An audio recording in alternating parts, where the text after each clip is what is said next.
राहुल गांधी ने लगाया बड़ा आरोप, बोले चक्रव्यूह वाले भाषण के बाद ईडी रेड की हो रही है तैयारी, बाहें खोलकर कर रहा हूं इंतजार। जी हां, लोकसभा में विपक्ष के नेता राहुल गांधी ने शुक्रवार को दावा किया कि संसद में उनके चक्रव्यूह वाले भाषण के बाद परिवर्तन निदेशालय द्वारा उनके खिलाफ छापेमारी की योजना बनाई जा रही है। राहुल ने कहा कि वो खुली बाहों के साथ ईडी अधिकारियों का इंतजार कर रहे हैं।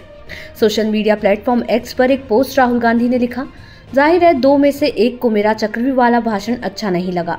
ईडी के अंदरूनी सूत्रों ने मुझे बताया है कि छापेमारी की तैयारी हो रही है। मैं ईडी का खुली बाहों से इंतजार कर रहा हूं। चाय और बिस्किट मेरी तरफ से। इतना ही नहीं, राहुल ने अपने इस पोस्ट में प्रवर्तन निदेशालय के आधिकारिक एक्स हैंडल को टैग भी किया है। अब क्या था चक्रव्यूह भाषण, आइए जानते हैं। दरअसल लोकसभा में नेता प्रतिपक्ष राहुल गांधी ने सोमवार को केंद्र सरकार पर हिंदुस्तान को अभिमन्यु की तरह चक्रव्यूह में फंसाने का आरोप लगाया था और कहा था कि विपक्षी गठबंधन Indian national developmental inclusive alliance यानी इंडिया इस चक्रव्यूह को तोड़ेगा।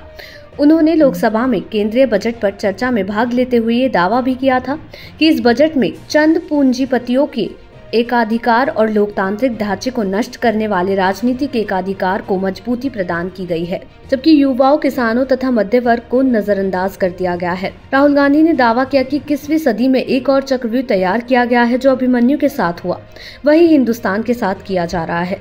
उन्होंने दावा किया था कि जिस तरह से अभिमन्यु को चक्रव्यूह में फंसाया गया था, उसी तरह हिंदुस्तान को फंसा दिया गया है। कांग्रेस ने कहा कि इंडिया गठबंधन इस चक्रव्यूह को तोड़ेगा। कांग्रेस के पूर्व अध्यक्ष ने ये भी कहा था कि इंडिया गठबंधन सत्ता में आने पर जाति आधारित जनगणना करवाएगा और किसानों को न्यूनतम समर्थन मूल्य यानी MSP की कानूनी गारंटी भी देगा। नेता प्रतिपक्ष ने सत्तारूढ़ भारतीय जनता पार्टी यानी भाजपा पर निशाना साधते हुए कहा था, हजारों साल पहले कुरुक्षेत्र में अभिमन्यु को चक्रव्यूह में 6 लोगों ने फंसाकर मारा था। चक्रव्यूह का दूसरा नाम है पद्मव्यूह, जो कमल के फूल के आकार का होता है। राहुल गांधी के इस बयान पर लोकसभा अध्यक्ष ओम बिरला ने उन्हें टोका और कहा कि जो शख्स इस सदन के सदस्य नहीं है, उनका नाम नहीं लिया जाए। इस पर राहुल गांधी ने कहा कि अगर वो चाहते हैं कि वो अजीत डोभाल, अडानी और अंबानी का नाम ना ले तो वो नहीं लेंगे।